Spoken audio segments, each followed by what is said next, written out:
Hai bro, pernah gak sih lo ngerasa ada yang beda dari cara seseorang natap atau ngomong sama lo? Padahal nih, status dia udah taken alias udah punya gandengan. Mencintai seseorang yang udah punya pasangan, itu emang ribet banget bro. Bukan cuma soal perasaan yang membuncah, tapi juga soal perang batin yang sunyi senyap. Gak ada tuh yang namanya pernyataan cinta lebay atau janji manis. Yang ada cuma kode-kode tipis yang sebenarnya jauh lebih jujur daripada ribuan kata-kata. Kalau lo lagi terjebak di situasi kayak gini, merasa diperhatiin lebih sama orang yang haram buat lo milikin, mending lo simak baik-baik. Soalnya gak semua cinta itu berani teriak lantang. Banyak yang cuma berani bisik-bisik lewat sikap. Nih, gue jabarin 7 tanda kalau dia sebenarnya naruh hati sama lo diam-diam, lengkap dengan analisis psikologisnya biar lo makin peka bro. 1. Tatapan matanya bicara banyak, antara terlalu intens atau malah kabur. Mata itu emang gak bisa bohong bro. Dia sering jadi pengkhianat paling jujur buat perasaan yang lagi disembunyiin. Kalau dia naksir lo tapi sadar diri udah punya pacar, matanya bakal sering ngomong duluan sebelum logikanya sempet ngerem. Ada dorongan alami buat natap lo lebih lama, seolah-olah dia pengen nyerap keberadaan lo, ngeliatin ekspresi lo, dan ngerekam reaksi lo. Tatapannya tuh beda, lebih dalam, lebih fokus, dan kerasa banget ngomongannya. Bukan tatapan kosong orang lagi melamun ya bro, tapi biasanya abis momen tatapan maut itu, dia bakal langsung diserang rasa bersalah atau takut ketahuan. Makanya, dia bakal buru-buru buang muka, pura-pura sibuk main HP, atau senyum canggung alias salting.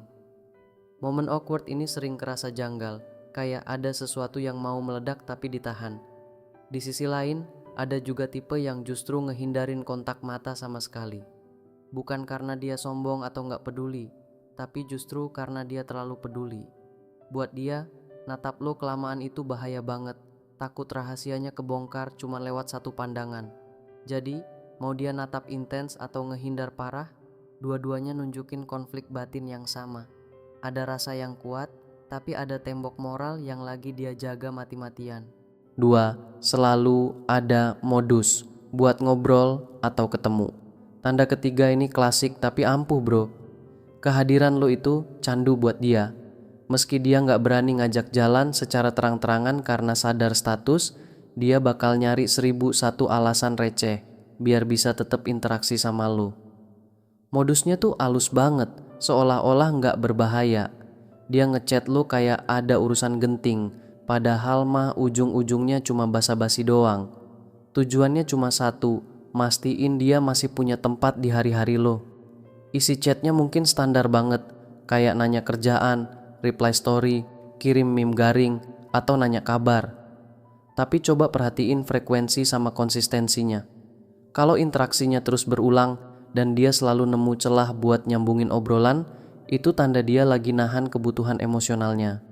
Dia pengen deket, pengen tahu lo lagi ngapain, pengen jadi orang yang lo inget pas lo lagi ketawa atau capek. Tapi karena dia sadar posisinya gak memungkinkan, komunikasi tipis-tipis ini jadi jalan tengah.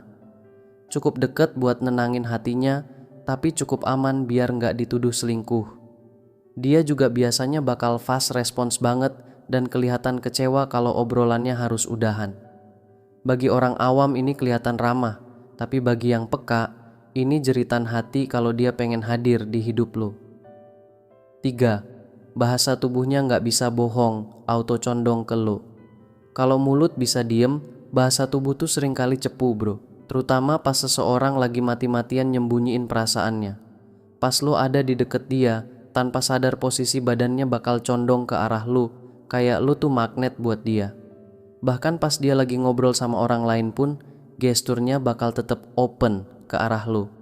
Terus, perhatiin deh, dia mungkin bakal kelihatan lebih gelisah atau nervous.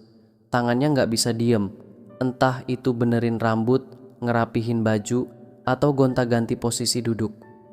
Gerakan-gerakan gelisah alias preening ini sebenarnya refleks alamiah karena dia pengen kelihatan perfect di depan lo. Ada dorongan dari alam bawah sadar buat tampil menarik, meskipun logika dia bilang nggak boleh.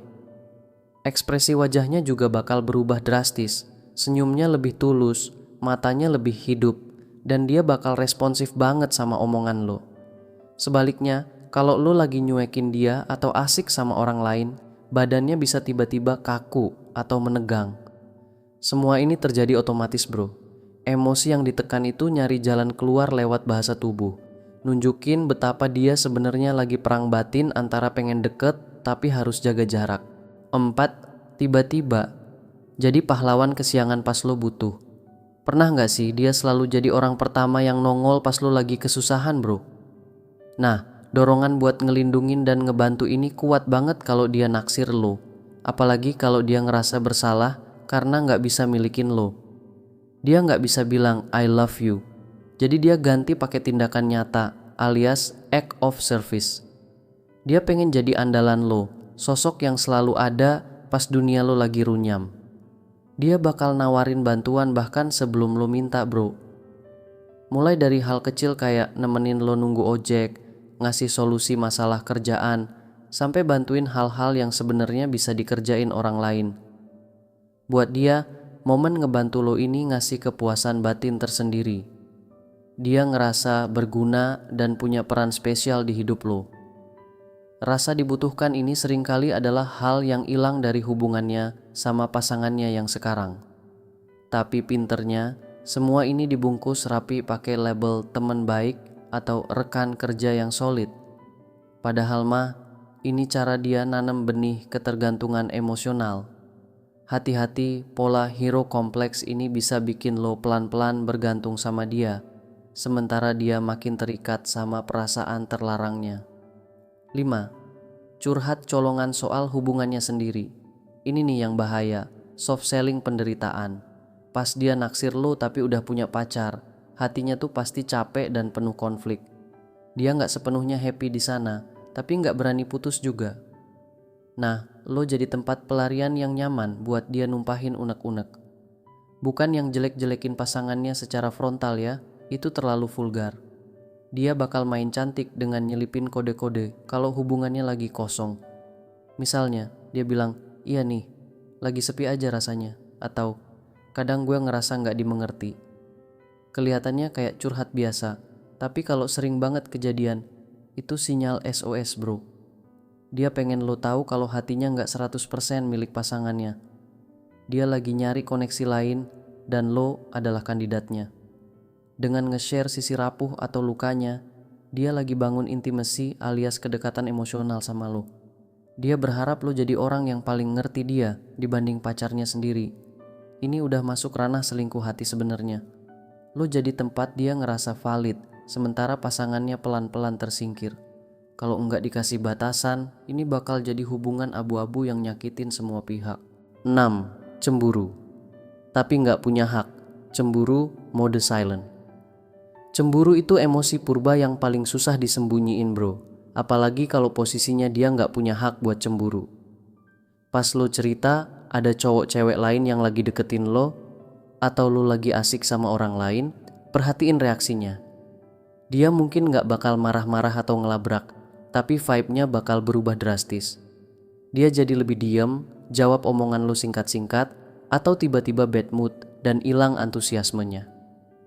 Senyumnya bakal luntur dan dia mungkin bakal narik diri pelan-pelan.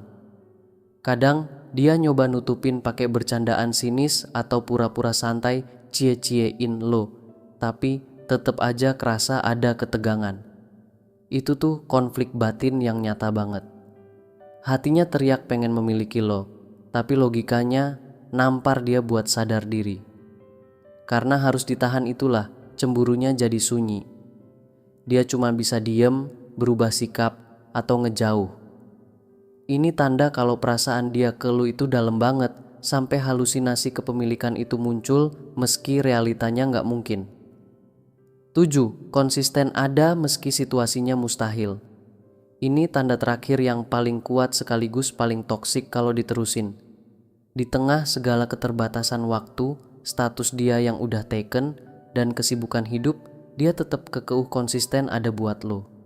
Dia mungkin gak bisa nemenin lo 24 jam secara fisik, tapi dia selalu mastiin lo baik-baik aja. Chat pagi, nanyain udah makan apa belum, atau sekadar kirim stiker lucu. Semua itu dia lakuin berulang-ulang, bukan musiman.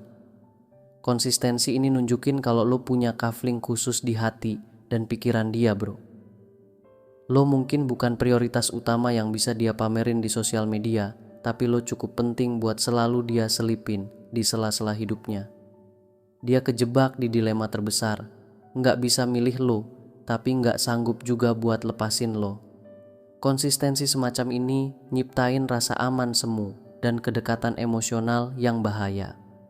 Kalau nggak ada yang berani narik garis tegas, hubungan ini bakal kejebak di zona nyaman yang menyakitkan alias situationship. Nggak jelas, nggak resmi, tapi ngikat banget. Dan biasanya disinilah luka batin paling dalam bakal tumbuh pelan-pelan. Oke bro, semoga bermanfaat. Semangat bro.